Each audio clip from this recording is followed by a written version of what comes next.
Voilà, bienvenue, mesdames, messieurs, à ces nouveaux numéros de votre émission 24 Veillards. Votre émission 24 Veillards, pour tous ceux qui aiment bien suivre cette chaîne, la radio-télévision Voici l'Homme également, cette émission, nous la diffusions, nous publions sur YouTube ainsi que les réseaux sociaux. Vous pouvez également partager cette émission parce que c'est une émission de l'évangile qui est le centre, en fait, le soubassement de cette émission 24 Veillards. Déjà l'intitulé l'annonce aussi bien. Eh bien, dans cette émission, nous recevons les hommes des dieux, le serviteur de l'Éternel, eh bien, les artistes et musiciens. Voilà toute cette trame des hommes et femmes des dieux qui se mettent bien sûr au service du Seigneur. Eh bien, votre présentateur est là, comme à l'accoutumée. Tonton Bradley, votre frère, je suis là. J'ai pris cette option également, avec cette mission que j'ai de pouvoir vous partager, bien sûr, au travers de mes invités, la parole de Dieu, pour que rien de plus important sur terre qui est la parole des dieux, les Saintes Écritures. Eh bien, les numéros de ce jour sera un numéro particulièrement émaillé de beaucoup d'exclusivité. Ça sera un numéro spécial que nous allons vous présenter tout à l'heure. Vous allez pouvoir les découvrir. Nous avons des découvertes aujourd'hui dans cette émission. Nous allons vous proposer de personnes que vous ne connaissez pratiquement pas, mais des personnes qui vont vous apporter un plus dans ce secteur de la parole des dieux. Je vous donne sans nul doute le canevas de ce numéro spécial, comme je suis en train de le dire. À la première partie, vous aurez à suivre bien sûr une exclusivité, un clip signé comme ça, le pasteur Henri Papa Moulaja. Les titres de la chanson, c'est Agneau des dieux. Je suis sûr et certain que vous n'avez pas encore suivi ces clips. Eh bien, vous allez le suivre aujourd'hui à travers ces numéros de votre émission 24 Veillards. À la deuxième position, bien sûr, nous avons effectué un déplacement avec l'équipe de 24 Veillards. Nous sommes allés comme ça sur terrain rencontrer les mamans des CIRC. Eh bien, CIRC, c'est pas une église, c'est un centre d'intercession de réveil au Congo. Bien sûr, les mamans de l'église, les messagers, les 4 messagers de Binza, que vous vous souvenez, dans cette émission, nous avons eu à recevoir déjà Mzé Daniel, Mzé Dani, c'est lui un de 4 messagers. Eh bien, avec les mamans des CIRC, les centres d'intercession de réveil pour le Congo, eh bien, ces mamans nous ont bel et bien reçus. Ils ont parlé, bien sûr, de ces centres. Ces mamans ont pris l'option de pouvoir intercéder pour la République démocratique du Congo. Sûrement, vous avez ces fardeaux avec deux moments que traverse notre pays. Eh bien, elles ont pris cette initiative, bien sûr, émanant de leur berger, de leur pasteur, de pouvoir prier comme ça. Eh bien, et elles invitent toutes les personnes, hommes, femmes, enfants, de pouvoir venir prier pour la République démocratique du Congo. Vous savez que notre pays est un pays à beaucoup de promesses dans tout le secteur. C'est un pays de promesses des dieux, dont nous sommes comme les Abakouk. Nous attendons l'accomplissement de ces promesses. Eh bien, ces mamans vous invitent de pouvoir venir ensemble avec elles, de pouvoir intercéder, de prier pour que ces promesses soient palpable. Nous y croyons également. Voilà, à la troisième position, vous aurez encore à suivre une exclusivité, un clip signé comme ça, le berger Yannick Ntumba. Vous allez suivre l'exclusivité. Aujourd'hui, ne zappez pas au travers ce numéro de votre émission 24 Veillards. Eh bien, à la quatrième position, nous aurons à prendre la deuxième partie de notre descente sur terrain avec le maman de messager. Et puis, à la cinquième position, la découverte, l'exclusivité encore et encore, avec un bébé, un enfant, voilà, un bébé artistique, voilà.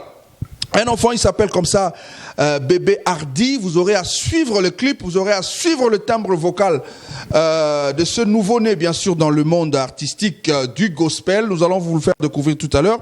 Et aussi, vous aurez son encadreur, il s'appelle comme ça le frère Lélo. Le frère Lélo, également une interview que nous avons eu à réaliser avec ses frères. Vous allez suivre, il a parlé de cet enfant, il a parlé également de sa carrière. Et à la dernière position, nous allons terminer avec l'exclusivité, le clip de Bébé Hardy. On y va sans nul doute, sans retarder, sans trop de parlotte. Suivons donc le frère Henri Papa à travers cette exclusivité avec laquelle nous démarrons cette émission. La chanson s'intitule Agneau des dieux, signé comme ça le pasteur Henri Papa, Moulaja bien sûr.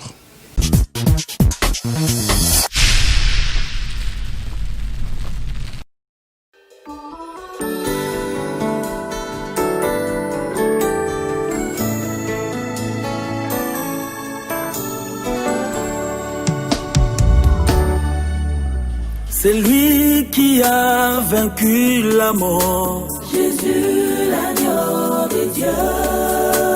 Il règne au-dessus de toutes choses. Jésus, l'agneau de Dieu.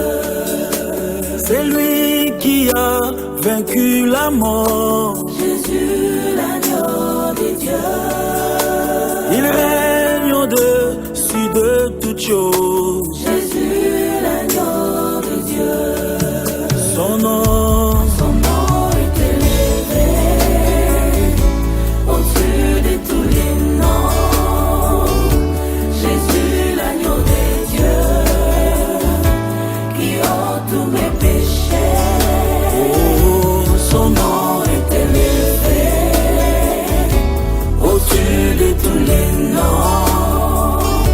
Jésus, l'agneau de Dieu, qui ôte tous mes péchés. son sang parle plus fort. Son sang parle plus fort pour mon salut. Agneau de Dieu. Jésus, l'agneau de Dieu. Oh, Agneau de Dieu. agneau de Dieu sans tache. Jésus, Agneau de Dieu. agneau messager de la grâce. Oh, Agneau de Dieu. son nom est élevé. Oh, Au-dessus de tous les noms. Jésus, l'agneau de Dieu, Qui ôte tous mes péchés. son nom Son nom est est élevé élevé. au-dessus de tous les noms. Jésus, l'agneau de Dieu, Qui ôte tous mes péchés. son sang parle plus fort. Parle plus fort pour mon salut. Agneau de Dieu. À la croix, il a pris ma place. Jésus, l'agneau de Dieu. Il s'est donné pour me sauver.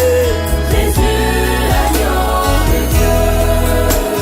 À la croix, il a pris ma place. Jésus, l'agneau de Dieu. Oh, il s'est donné pour me sauver. Jésus, l'agneau de Dieu. Son nom est élevé Son nom est élevé au-dessus de tous les noms, au-dessus de tous les noms. au-dessus des principautés, Jésus, l'agneau de Dieu, au-dessus des autorités. qui ôte tous mes péchés. Son nom est élevé Est élevé au-dessus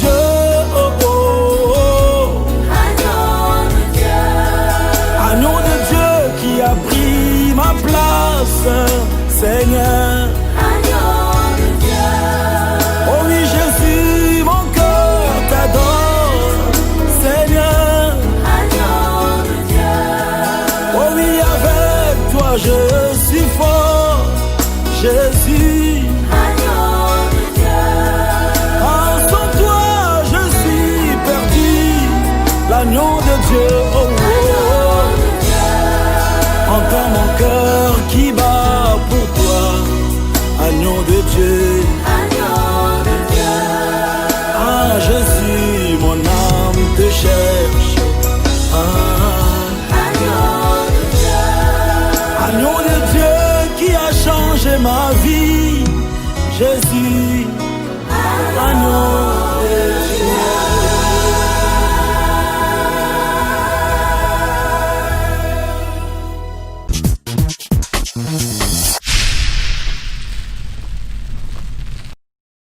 Anneau des dieux, la chanson que nous vous avons proposée aujourd'hui, je l'avais très bien dit, c'est une exclusivité signée comme ça, les pasteurs Henri Papa Moulaja. Vous avez sans doute aimé la réalisation du clip, vous avez sans doute aimé les paroles, ça c'est dans ses habitudes, dans les habitudes bien sûr. Je profite pour l'occasion saluer comme ça les frères, le grand frère, donc le frère Franck Moulaja, qui est un bien sûr de personnes qui ont cru à cette émission. 24 veillards, merci à vous Mzé et félicitations en tout cas pour votre frère, hein, le pasteur Henri Papa, pour cette belle chanson. Nous allons maintenant suivre la descente que nous avons effectuée, je l'ai dit en préambule de cette émission, chez les mamans de l'église 4 messagers. Ce ne sont pas des pasteurs, c'est pas une église, mais nous avons aimé les fardeaux qu'ils ont pour la République démocratique du Congo en ces temps avec les coronavirus, avec les confinements, avec l'état d'urgence. Ces mamans ont pris l'option, bien sûr. L'idée vient de pasteurs de 4 messagers de cette église. Eh bien, ces mamans, vous allez le suivre, ils parlent du centre d'intercession de réveil pour le Congo. Toutes les promesses qu'a la République démocratique du Congo, eh bien, ces mamans ont pris l'option de prier pour que ces promesses puissent être réalisées ici. On suit la première partie avec les mamans et puis on va se retrouver, bien sûr, pour la suite de cette émission parce qu'il y a beaucoup d'exclusivité, je vous l'ai promis.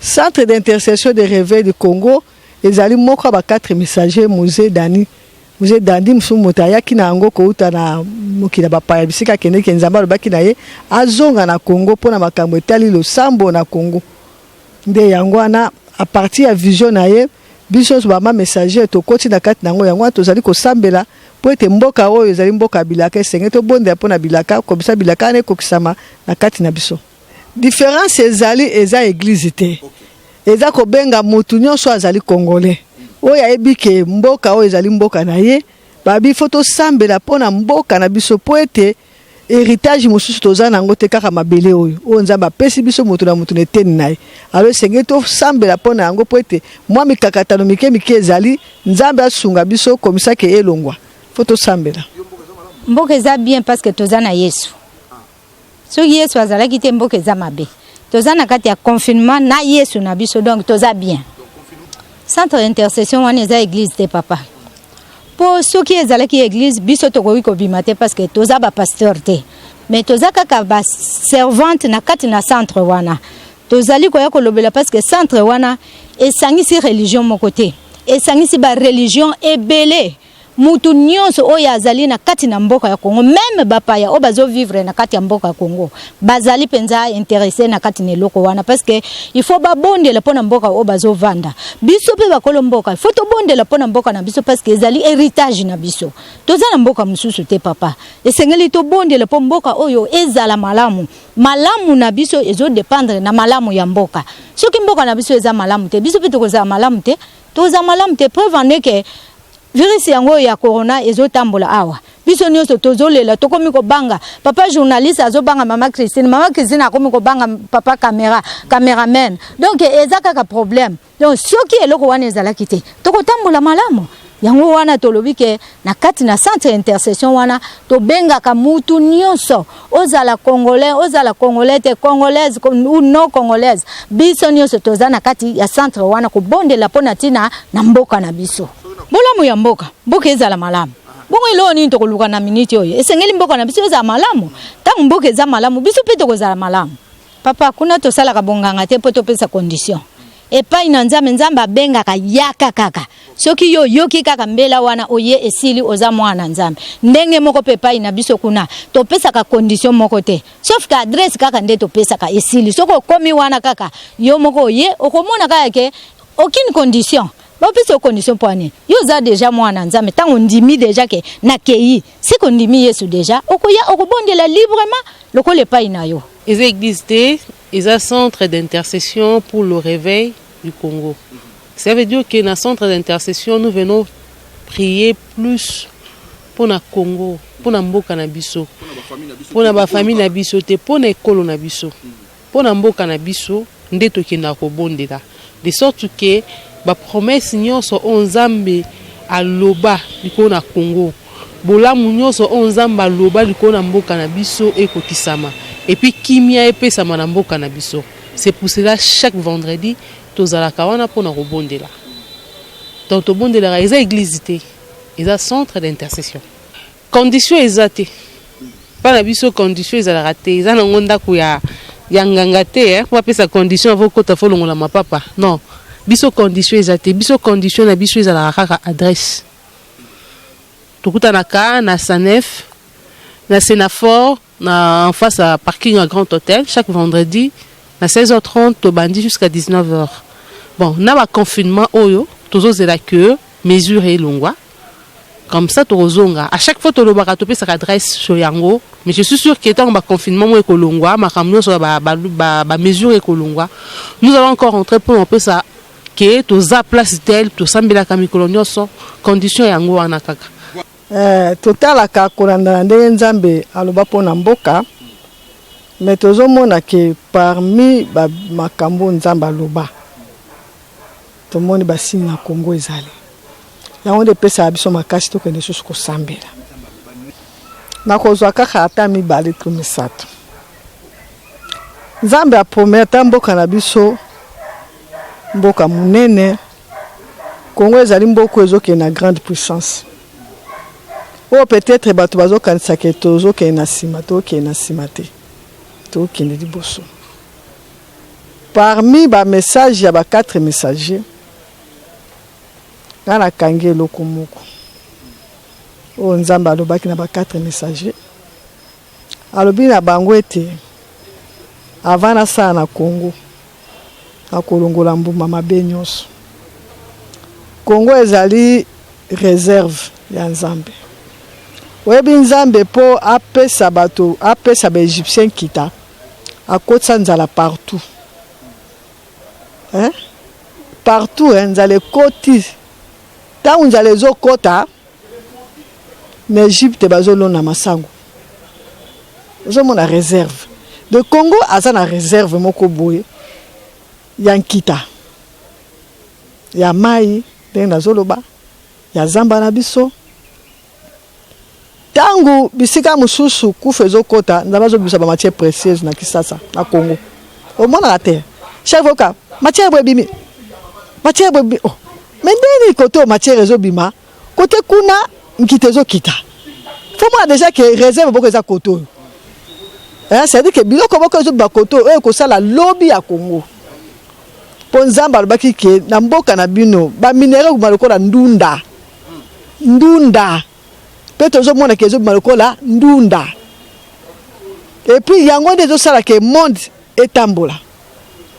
Ba téléphone, mituka, biloko presque nyonso. Oyo ba konzi oyo ya likolo, oyo bazo diriger monde, mais bazo zoka na Congo. Yozo bote Congo eza elo mo makasi hein. Parce que pas biso da uzoka pa la po biso to transformer. So to ko zo kuna te bo transformer lo kon. Omone do kwa biso. Courant na biso, mai na biso biso na mai ya kosakana te eau douce. Mais baninga mususu bana ngote ngana vana ngola mai ya mungwa. Okomona peza ke mai baza koteka onde bateka ke essence. Monde e pa na biso de ba camion essence yaka. Ba ina ngo na station. Kuna bongo. Mai bazo na ngona mituka bozo ke na ba cantine. Bozo mai wapi? Mungwa na mungwa. Mais biso ba rivière, ba fleuve, ba lac, ba source. Donc moyen kakati. Donc nzambe asali Congo réserve moko bo. Et puis o ezali très capital nzamba lo bake. Ba église kozala dos à dos. Na balabala moko be église plein. Oh papa, nazo ko yebisa oti.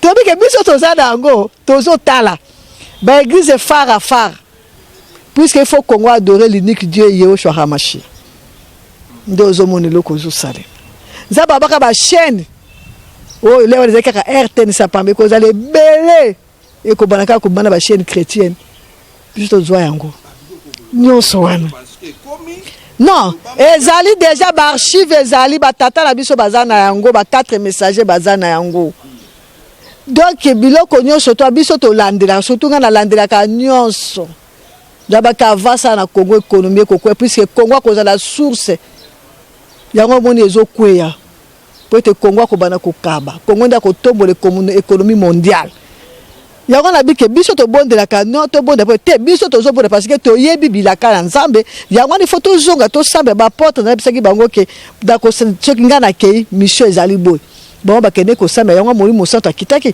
bo so biso to zo sambe la te ndeni de ko simba.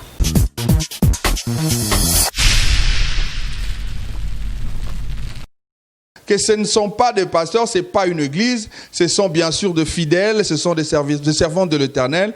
Et elles le prient avec leur pasteur. Elles sont seulement passées dans cette émission pour pouvoir donner cette annonce. Je crois que vous allez prendre les numéros des mamans à la fin de cette émission pour qu'à la deuxième partie, pour que vous puissiez vous joindre à elles, nous joindre à elles, pour pouvoir prier, bien sûr, intercéder pour la République démocratique du Congo. Suivons à présent l'exclusivité numéro 2 avec l'héberger Yannick Ntumba qui nous propose Bomo Yassika, la vie nouvelle en Jésus-Christ. Suivez parce que le clip explicite très bien ce que le frère, le berger bien sûr, veut dire au travers de cette chanson.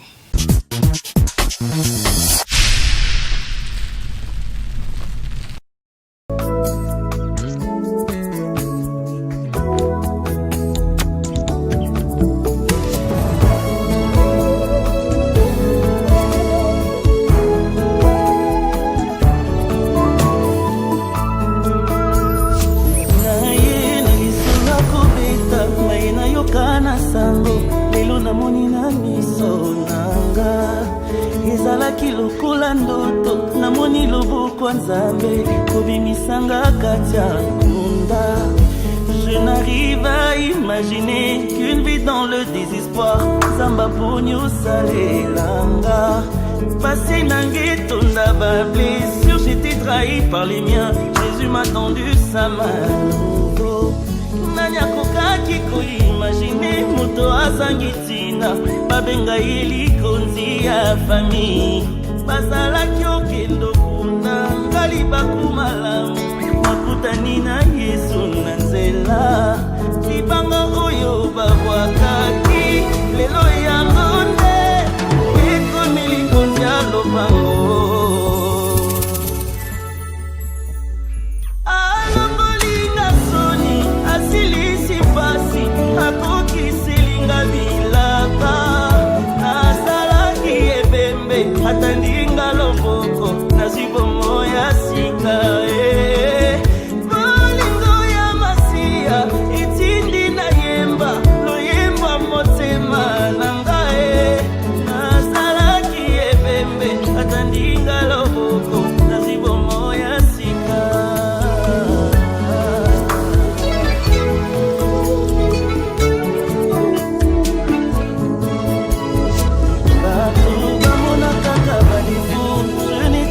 qualifié, Jésus a vu le meilleur en moi. Naouti Nabi a solitude, ba trahison na jalousie, Elikizala qui annulé. Nasala qui bachoya ma peine à la vie à kala, et mime la kinge tumbu ya liwa. Na pesa ki kutu bato confiance na motango moke, batango bawanga la kinge ye. Basalaki okendo kunda ngali bakumalamu nakutani na Yesu na nzela moto babwakaki na nzela lelo motango akomili kondia lopango alamolinga soni asilisi pasi akokiselinga bilaka nasalaki akokufa atandinga loboko Bolingo ya masia, eti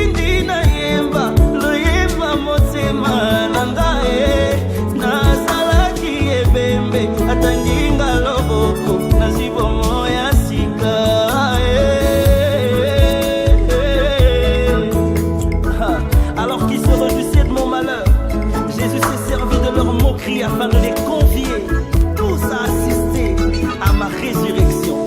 Je t'aime Jésus.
Voilà, merci en tout cas au berger Yannick Ntumba, ça nous fait penser, excusez-moi, et bien sûr à la chanson dont vous retenez depuis toujours, avec les étoiles de louange, avec le duo que l'AU a effectué avec le frère Prince Mbouyi, que nous saluons au travers de cette émission, de ce nouveau numéro, bien sûr de l'émission 24 VR. Voilà, sans plus tarder, avant de prendre la dernière exclusivité de cette émission 24 VR de ce jour, eh bien, suivez la deuxième partie de la descente que l'équipe de 24 VR a eu à effectuer chez les mamans de l'église 4 Messagers pour nous parler bien sûr de ce centre d'intercession de réveil pour le Congo. Et nous allons revenir sans beaucoup de temps sur ce plateau pour pouvoir bien sûr terminer cette émission avec la dernière exclusivité.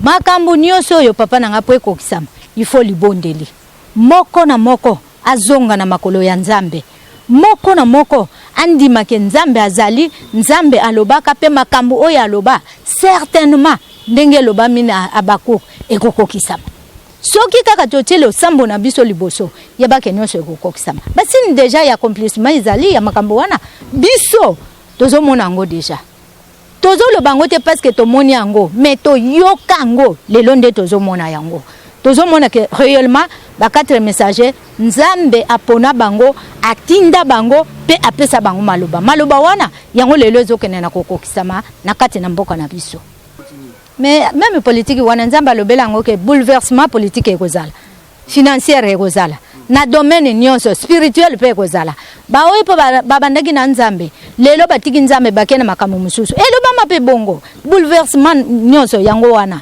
na domaine nyonso tangu bouleversement ekosala Nzambe ye moko akorienter domaine na domaine et loko na sika nango ekotambola pe ekozala sikoyo l'homme qu'il faut à la place qu'il faut. Et aux asuso te kingandi asalaki boye azongi boye te agronome akendeki na finance et aux financer akoza na finance agronome salela biso bilanga tozana posa boye ma Christine yo sala nini mama mboyo papa journaliste sala musala na yo ndenge loba mane elongo bane ndenge za wana na mikolezo ya même corruption ekozala te tozomona deja basine nango batu bazoloba soki nene kasi nyonso ezokota na kati ya mboma mabe nyonso wana ba corruption nyonso wana batu ya magie nyonso wana batu bazoyina baninga batu bazosalela baninga makita makamu nyonso tu ba oyo bazotosa maloba na Nzambe te poso ko tosi maloba Nzambe te seke zana liloba mutu moko yo tosaka nyonso wana ekozala te ekolimwa Nzambe akozwa direction ya mboka na ye makamu nyonso ekozonga na mulongo avant toute chose e bana kozala kaka prions avant to sala bo Nzambe oyo asalaki likolo na se Nzambe oya benga moko na moko akela pe moko na moko Nzambe oya yebi ndenge atia mitema na biso akotoucher motema moko tokozonga kaka epai na ye mpe tokosambela kaka un seul Dieu, le Dieu créateur oyo akela mokili akela mpe likolo nyonso ekozonga kaka normal na nzela na ye. Mais ce qui nous a battu, Mouto a kotonga, et mouka lobité, si moi je ne bâtis pas, celui qui bâtit son vin. Donc ce qui nous a bazaté, et là au moroté. Donc na Congo nous a me fois zala, na Congo nous a me fois kamba bakonzi, na Congo nous a me fois dirigé. Parce que ce qui nous a dirigé, maramunion se récit, donc ma prophétie union son zambaloba sur Congo et Kokisama. Abakou kalobi, j'étais là dans mon poste. Abanai kozela jusqu'à ce que bilaka to ba koresi onzamba koba aloba ekokisama. Donc azaki libandate et c'est là nous aussi nous sommes dans la prière pour que tout ce que Dieu a dit pour le Congo ekokisama. Logo ya loba que seule sa parole dirigera ces pays. Aloba makambo mineni bayo to ko mone kokokisama. Ça veut dire que maloba wana po ekokisama faut ka yazala. Pour que yazala faut tozonga ka epana ye to benga ye. Soki na média to bandi kaka prière pour la nation. Prière pour la nation. Ndenge bozana banda ko ndenge stera salaki. Mutu na ndaku na ye lo sambu. Solution ko zwana. Siko comme tout to ba to ko intercesser na banda ko poto ke ne so pas été. Baba exhibition. Te na lobi tango to beti sete na masque. To beti pe sete na lo sambu. To beti na masque, to beti pe na lo sambu. Na kanisa même to a 2 millions ukomate. Oui, et yebana ki déjà que na tango na biso maladie wane kozala. Pour ça papa moko asakola ki avant na koya na biso. Mais yenga pesa ki ye faute. Il fallait tout na nzambe virus wane koya na cause nini. Ponza ba ko révéler le ko faut ba pourquoi ba to tango wana peste wane kozala ba ko sala nini makabini ba ko sala na tango wana. Omoni ba Israël tango bazaki na bombu na Égypte. Ba yeba ke bazana 400 ans ya souffrance pour ndenge nzamba lobaki. Tant yebanaki. Mais ba bibi na 430. Omoni c'est que na 30 wara babana déjà ko yebisa nzambe. Tango biso déjà to moni ke bilembo za na kati ya mboka na biso. Faut sikoto banda ko plaider ko yebisa nzambe Seigneur. Oyebaka mboka na biso ekoma bo. Oyebaka mboka na biso ekoma bo. Siko tango mutu na ndaku na ye abandi ko ramener nzambe na ba prophétie o elekaka na télévision o yo zali ko tuna lobike yo ndedi balo bakadme. Allons prier. Maintenant mutu na ndaku na to bandi siko ko sambela nzamba ebisi mo. So nzamba kutaki na Moïse ponami. Azoka ba cri. Abi non Moïse yaka yo kimi nzala kuno kimi soko bomaki moto awa ezali mission zonga kuna tata mwana baza kuna bandeko bazo mona passe na maboko na fa parce que tango biso tozo bondela nzambe siko ko telemisa bato bakoya siko Congo boleli pe mingi na yoki na pometa bino grande puissance sikoyo to kota na nzela wana yoko zo senga que tout congolais même Esther a comprendre qui ton faut to comprendre temps en visitation le ko ezaki tango nzamba za ko visiter comprendre temps wana.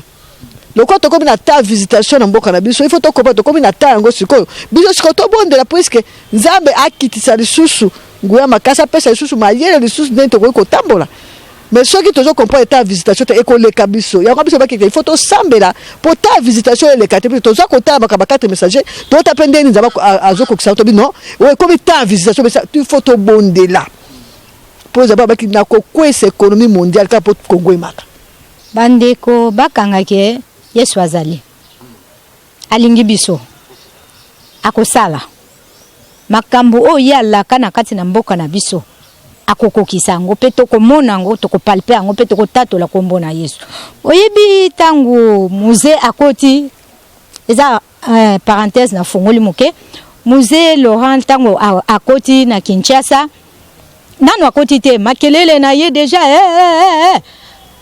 moko ya ba 4 messagers nzamba yebisi ye Mobutu bakoboma ye te akokende ngamo na kosala ke abima akende mais akokende kaka biso tondimaka te tango ba ye na message ba muze makamni su bazobisa Mobutu oyo penza nani kutu akobenga na Mobutu nani kutu akosala boye mais tongo moko boye tango ba yebisi biso ke Mobutu akei tozalaka na muza Adolphe elekela biso tolobi Mobutu akei ekokisama lokola deja moko wana mibale misatu si ekokisami nyonso oyo etikali ekokokisama biso musala na biso tolikia kaka tobondela nzambe na biso nzambe akokisa amema biso kino na suka na pesi ba politicien na biso mbote tolingaka bino mingi bosala musala malamu parce que na kati na bino basali na nzambe minene bazali o nanu babimi te bakobima pe baza na kati na bino topesi bapaster na biso mbote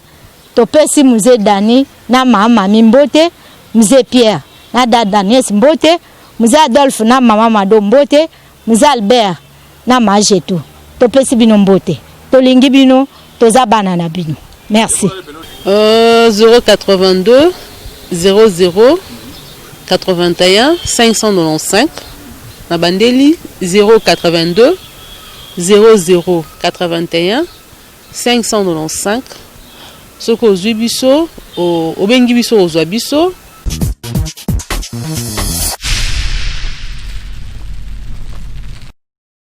Voilà, merci en tout cas à nos mamans. Je crois que vous avez bien noté leur numéro de contact. Je précise pour la bonne audition que CIRC, ce n'est pas une église, les mamans l'ont dit, c'est un centre d'intercession de réveil pour les Congos. L'adresse, vous l'avez sans doute écrit. Et puis l'objectif, c'est de pouvoir intercéder, de prier pour toutes les promesses que Dieu a donner aux enfants de Dieu par rapport à notre pays, la République démocratique du Congo. Elle prie pour l'accomplissement de toutes ces promesses. Vous avez le numéro de contact, vous pouvez les appeler pour pouvoir prier ensemble avec l'église de 4 messagers. Ah bien, on termine avec l'exclusivité, mais je vais suivez d'abord en quelques minutes cet enfant. Il s'appelle Bébé Adi. Écoutez-le. Eh bien, vous allez vous poser multiples questions que nous allons pouvoir répondre un peu plus tard.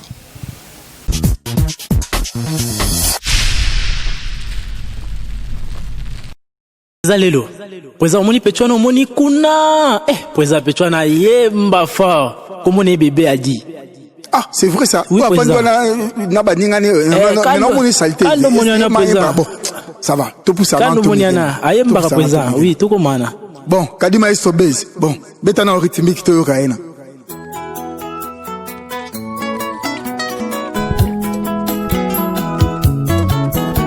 Mwana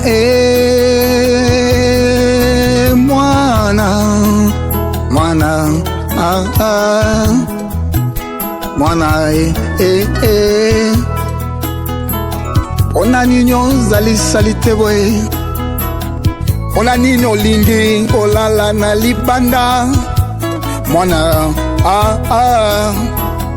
esengeli oto sababoti soki olingi oumela na mokili ya se yango nde ezali mibeko o ezali na promese maloba ya nzambe yango wana papa nayoki maloba na nzambe yango wana nakoki kokakola yango te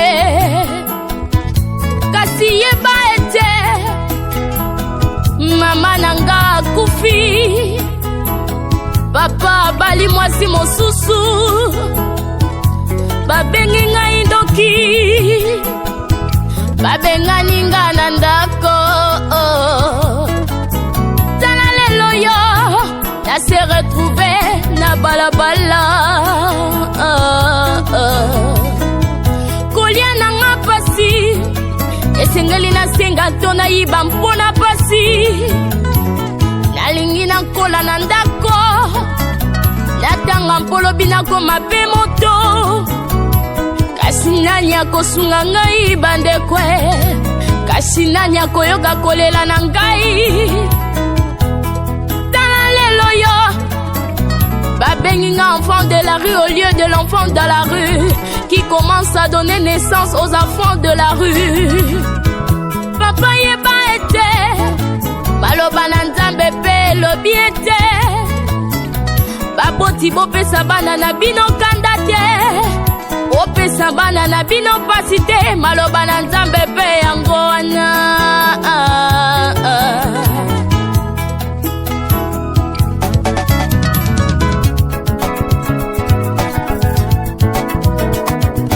baboti bopesa bana nabino kanda te bopesa bana nabino pasi te bopesa bana nabino kanda te bopesa bana nabino pasi te bopesa bana nabino kanda te bopesa bana nabino pasi te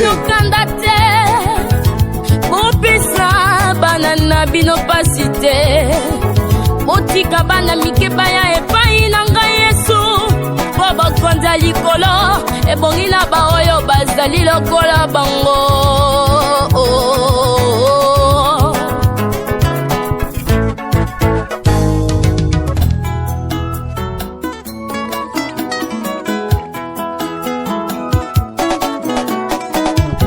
likolo ya minyoko baboti batiki bana bakende kobina po babenga bango banyonyo pe bakamuke sukali pona nini pona nini pona nini pona nini pona nini pona nini likolo ya kozanga mosala likolo ya kozanga mbongo baboti batiki bana bakende kosala kindumba po babenga bango baujana pona nini pona nini pona nini pona nini pona nini pona nini baboti boyeba c'est une infraction l'abandon d'enfants c'est une infraction exploitation d'enfants c'est une infraction proxénétisme c'est une infraction baboti singeli boyeba kotika mwana moke ya sala c'est une infraction pesa mwana moke mosala po futa c'est ye une infraction konyokola mpana c'est une infraction la traite d'enfants c'est une infraction baboti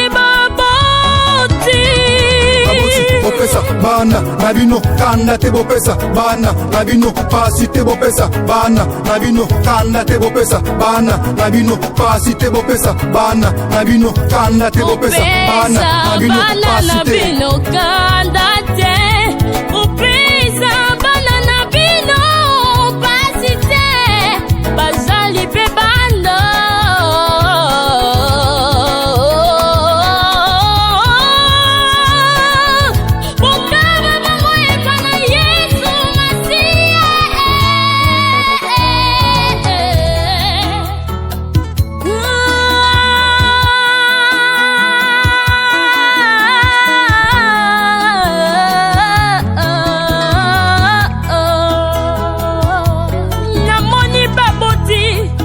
batiki bana bakende koluka baminere oh namoni baboti batiki bana bakende koluka coltan or diamant ngai namoni baboti batiki bana bamema biloko oyo eleki bambula na bango leta olobi nini ye nzambe olobi nini ye baboti boyeba c'est une infraction l'abandon d'enfants c'est une infraction l'exploitation d'enfants c'est une infraction proxénétisme c'est une infraction baboti singeli boyeba kotika mwana moke ya sala c'est une infraction kopesa mwana moke mosala pofuta ye konyokola mpana c'est une infraction la traite d'enfants c'est une infraction baboti baboti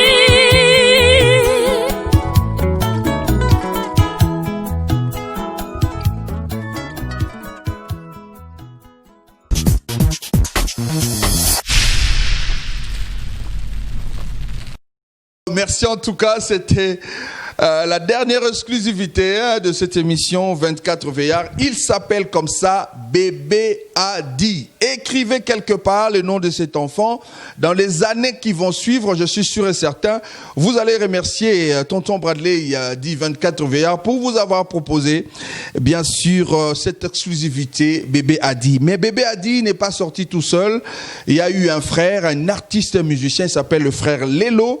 Eh bien, nous l'avons eu en l'interview. Ce frère a bien pu nous détailler comment ça s'est passé, cette petite histoire d'amour avec Jésus-Christ qui lui a donné cet immense amour de pouvoir donner l'opportunité à cet enfant, Bébé Adi, de pouvoir entrer au studio et de réaliser ce beau clip. On suit l'interview que nous avons eu à réaliser avec, bien sûr, son géniteur artistique, je cite, le frère Lelo.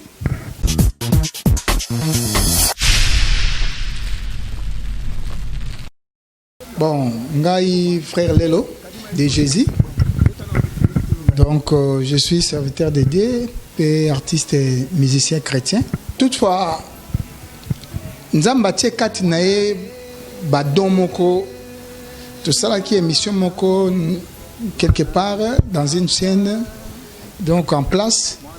Et ça là il y a beaucoup d'internautes, tant que il y a timbre, il y a d'autres qui Tobomba été Tobi Misaye, comme il évolue avec moi dans mon groupe. Surtout que Koutaki biso de Atodaï de Ananzela pour tokende ko enregistrer Nzembo na biso ya Sika. Donc exclusivité à Lelo ezaka ande Nzembo ngo oyo peuple Nzambe, peuple congolais, pe ba o nyonso ba sepela ki na Bébé Adi. Donc ba ebake premier clip na biso yango wana to yende ko lancer yango officiellement Lelo. C'est avant d'aka en face ya studio on a aussi l'enregistrement et yaki ko sala ke guitariste nanga o pas na clip wana po yenda bande obetelanga pe na kati ya studio nde a présentanga ye tant na moniki aza mineur na ko évoluer na bongo te sans autorisation ba parents na ye na genda na moni ba parents na ye na sengi permission pe ba parents ne ba prendre ngake. C'est lui qui était même champion dans le concours Yabana, il y ville à Kinshasa. Donc, on a vu bon, Dieu aidant, nous avons banzembo moko oezo sengara pe moi na obana pe bayemba. Donc c'est la région pour laquelle première chanson on a fait ça qui est auto salinaye yango nde exclusivité o meminga lelo nde pour na relancer yango officiellement, mais c'est tout un album et cet album là il y a Naïmbi Kanabana, puisque dans mon groupe est intitulé Mon âme loue et adore l'Éternel, en sigle Malaël. Donc, tout ça, dans Malaël Senior, il y a Mikolo, dans Malaël Junior, il y a Bana. Donc, le moins âgé, dans Malaël Junior, Azan a 17 ans, il peut déjà, Nzembone déjà enregistré. Donc, bébé Jemima, la Pessio Pembote, il peut Nzembone enregistré. Donc, après, bébé a dit, tu relancer bébé Jemima, bientôt. Bon, une chose est vraie, je pense que dans le monde artistique, vous allez vous rendre compte que Babenga, actuellement, il est déjà une sœur, Babenga est bébé Souza, mais tango, dans le monde artistique, bébé tendenge toto, bébé na mamelle, non. C'est-à-dire, tango, bébé Chanda, ce n'est pas que au bébé, à bébé, à zana mamelle, non. C'est-à-dire, donc tout simplement pour quand on parle de bébé dans le monde artistique, on fait plus allusion à un enfant mineur. Donc c'est à peu près ça. Bon, titre Yanzembo Eza Baboti. Inspiration Yanzembo Wana Ezali na Éphésiens, chapitre 6, verset 4. Pourquoi? Parce que tango baboti ou ba parents ou les adultes en général peut ça ba conseil pas bana bazwa kaka na Éphésiens 1 à 3 ndenge bible lobi ke bana ba to sa baboti yango nde ezali mibeko ezana ba promesse mais bible pe etambeli mi balé et ko lobaka na bana tetika ba parents nde na verset 4 il y a même Éphésiens wana pe elobi ke baboti bopesaka bana na bino kandate Et c'est là où maintenant inspiration ya nzembo eza nzembo nanga na composant au banda kala. Donc j'ai aimé timbre ya Adi, c'est la raison pour laquelle na pesi yango pe to yembi na yango. Et donc moi j'ai introduit seulement puisque l'objectif est na nzembo ezalinde ya relancer ndeye pour yende ayemba pena parce que les gens voulaient plus se ba mon aya ko yemba. Donc j'ai fait seulement l'intro. Bon, na robanga te, pourquoi? Parce que na que surtout vous la presse vous avez témoin, vous avez combien de fois même pour découvrir même dans les réseaux sociaux, c'était toujours grâce à moi. Et donc comme j'étais disant, après avoir kosenga autorisation à parents, pourquoi? Parce que na jamais ko approcher ko bimser na télé sans corps à parents naé, pe na pesi bango mbote parce que et permettant que tout simplement puisque je suis aussi donc responsable pour profiter pour encadrer moi na dès les bas âge pour talent on nzamba tie kat na ye moko pe azwa conscience yango pe eloko na tali sakaye ke ba ebele ba roya na bango avec ba idée ba joyeux ba proposer ceci cela mais yeba ke nzambe achenga na nzela na yo pour na encadrer yo pe banzembo ya ngai ozaya ba obat ba opesoti pour ngai naza actuellement na ba plus de 250 chansons. Donc ce qui fait que banzembo kutu eza belé na ko même ce qui nzamba lingi eza kutu ya kolukate o ce que je dis eza o eza déjà eza teko eza o eza déjà. Donc nazo bimisa album na bana pe na obimisa album na ngamoko pe album ya ngana groupe. Donc banzembo ezali bon d'abord pour na ba peuple congolais ceux qui lelo bosepeli na bébé Adi pour na mungongo nzamba pesi nzambe pe asalinga ngolu apesinga pe ba inspiration à recomposer yangwana boko découvrir banzembo o nzamba pesinga bébé Adi akoyemba o ezaka introduction pour banzembo kutu ya makasi ko leka o kutu boko yoka ezali.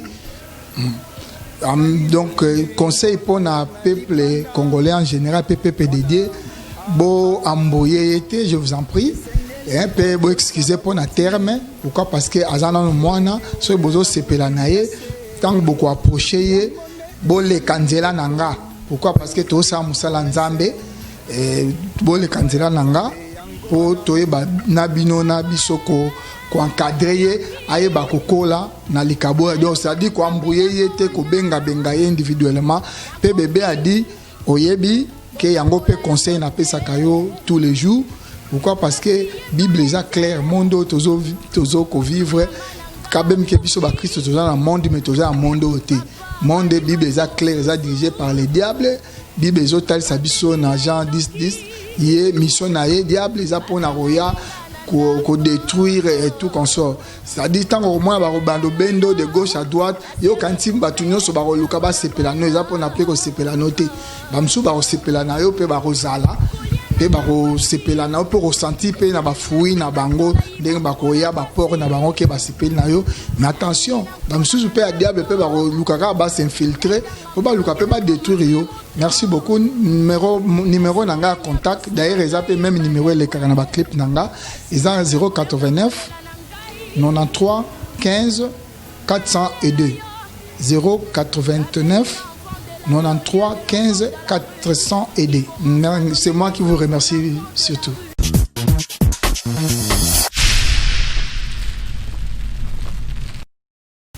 Merci en tout cas au frère Lelo qui nous a fait découvrir bébé Adi. Je crois que vous allez commencer à nous suivre tous les dimanches et de pouvoir nous envoyer de questions. S'il y en a pas, on va faire avec.